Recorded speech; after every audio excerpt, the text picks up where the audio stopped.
isang panalangin para sa ganap na kagalingan. Amang banal, sa sagradong sandaling ito, kami po ay buong kababaang loob na lumalapit sa iyong trono ng biyaya. Taglay ang mga pusong puspos ng pananampalataya at pag-asa.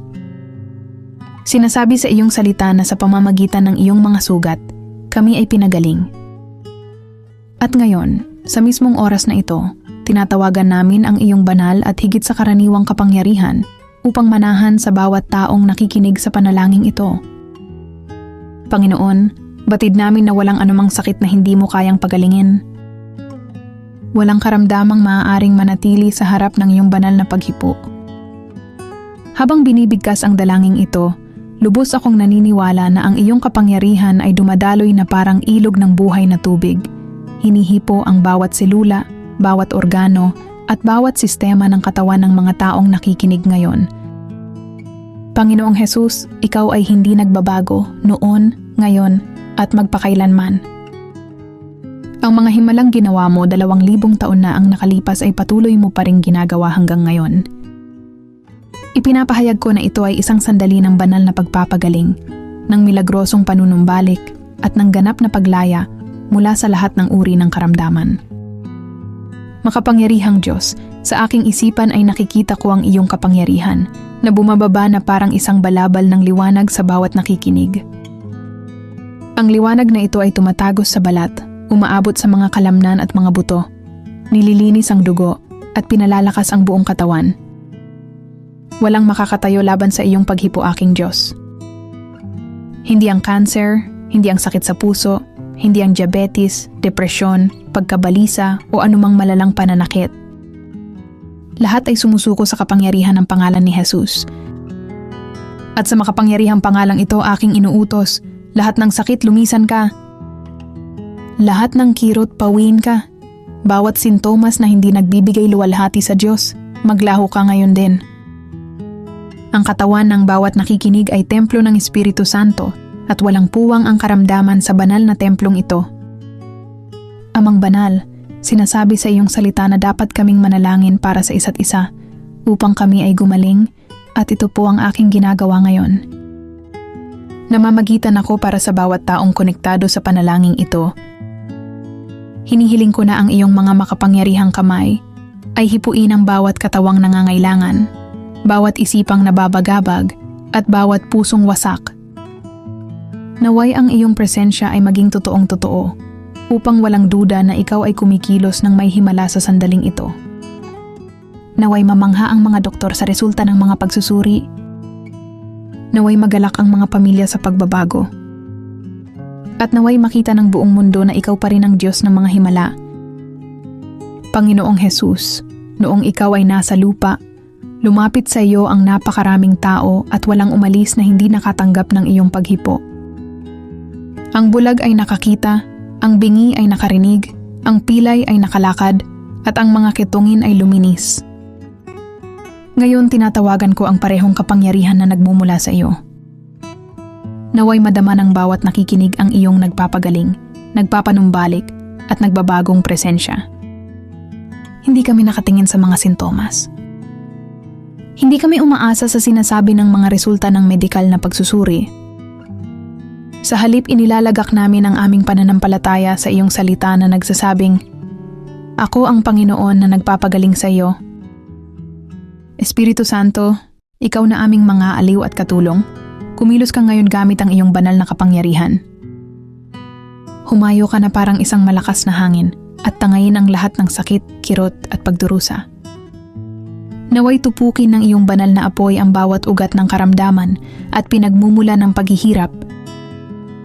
Naway sirain ng iyong pagpapahid ng langis ang bawat tanikala ng sakit na gumagapos sa mga anak ng Diyos.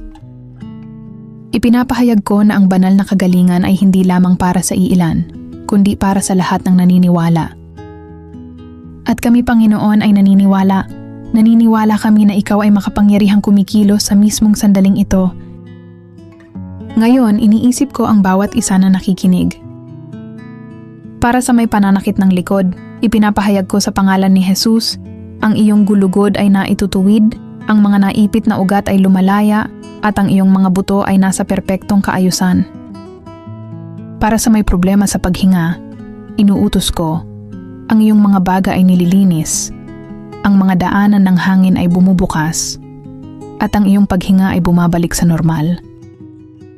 Para sa lumalaban sa kanser, ipinapahayag ko, ang mga selula ng kanser ay namamatay ngayon din. Ang iyong immune system ay lumalakas at ang iyong kalusugan ay ganap na nanunumbalik. Para sa dumaranas ng matinding sakit ng ulo o migraine, sa pangalan ni Jesus, inuutos kong huminto ang mga sakit na iyan ngayon. Ang daloy ng dugo ay nagiging normal at ang bawat tensyon ay nawawala. Para sa may karamdaman sa puso, idinadalangin kong ang tibok nito ay maging normal. Ang bawat bahagi nito ay isinasaayos at ang lakas ay nanunumbalik. Para sa may autoimmune diseases, gaya ng lupus, arthritis, inuutos ko sa iyong immune system na bumalik sa normal. Ang kapayapaan at kaayusan ay nanunumbalik sa iyong katawan. Para sa may problema sa panunaw, ipinapahayag ko ang ganap na kagalingan. Ang pamamaga ay nawawala at ang iyong buong sistema ay gumagana ng perpekto. Para sa may problema sa bato o kidney, inuutos ko na matunaw ang anumang bato, mawala ang impeksyon, at manumbalik ang normal na paggana nito. Para sa may problema sa balat tulad ng eczema at psoriasis, idinadalangin kong ang bawat selula ay magbago at manumbalik sa pagiging makinis at malusog. Para sa may problema sa hormones, inuutos ko sa pangalan ni Jesus na maging balanse ang iyong buong sistema, na nagdudulot ng lakas, kalinawan ng isip at kaginhawaan. Para sa nakararanas ng depresyon, pagkabalisa, at iba pang pasanin sa isipan, idinadalangin kong ang kapayapaan ng Diyos na hindi kayang unawain ay maghari sa iyong puso't isipan. Ang kalituhan ay napapalitan ng kalinawan, ang kawalang pag-asa ay napapalitan ng pag-asa, at ang kalungkutan ay napapalitan ng kagalakan. Para sa may problema sa paningin, tulad ng ginawa mo sa bulag, hinihiling kong manumbalik ang kalinawan ng kanilang mga mata. Para sa may problema sa pandinig, binubuksan ko ang iyong mga tainga sa pangalan ni Jesus upang makarinig ka ng malinaw. Para sa mga nakikipaglaban sa adiksyon, ipinapahayag ko ang iyong ganap na kalayaan sa pangalan ni Jesus. Ang bawat tanikala ay nasisira ngayon. At para sa mga nahihirapang magpatawad, idinadalangin ko ang biyaya na palayain ang mga nagkasala sa inyo. Hindi dahil karapat-dapat silang patawarin, kundi dahil karapat-dapat kayong maging malaya. Ngayon din, naway masira ang tanikala ng kapaitan na maaaring nag-aambag sa inyong karamdaman.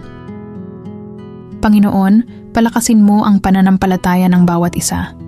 Hindi bilang isang bagay na kailangang paghirapan, kundi bilang isang daluyan upang matanggap ang biyayang ipinagkaloob mo na. Naway ang pananampalataya ay sumibol, hindi dahil sa pagsisikap, kundi dahil sa pagkaunawa sa iyong kabutihan para sa iyong mga minamahal na anak. Sa pagtatapos ng panalangin ito, nais kong ipaalala na ang kapangyarihan ng Diyos ay hindi humihinto.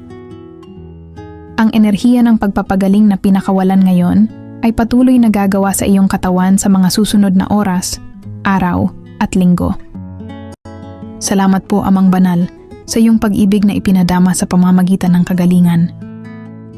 Salamat, Panginoong Jesus, sa pagpasan ng aming mga sakit sa krus. Salamat, Espiritu Santo, sa iyong patuloy na pagkilos sa aming mga katawan. Tinantanggap namin ang kagalingang ito ng may pasasalamat at ibinibigay namin sa iyo ang lahat ng kaluwalhatian. Maraming salamat sa iyong pagsama sa panalangin ito. Kung nakaranas ka ng kaginhawahan o kagalingan, ibahagi mo sana ang iyong patotoo sa komento sa ibaba. Ang iyong kwento ay maaring maging inspirasyon sa iba. Kung pinagpala ka ng panalangin ito, pindutin ang like button at ibahagi ito sa mga nangangailangan. Tandaan, ang kagalingan ay iyong mana bilang anak ng Diyos. Manatili kang matatag sa pananampalataya at asahan mo ang iyong ganap na panunumbalik. Hanggang sa muli, naway lumakad ka sa banal na kalusugan at maranasan ang kapangyarihan ng Diyos sa bawat aspeto ng iyong buhay.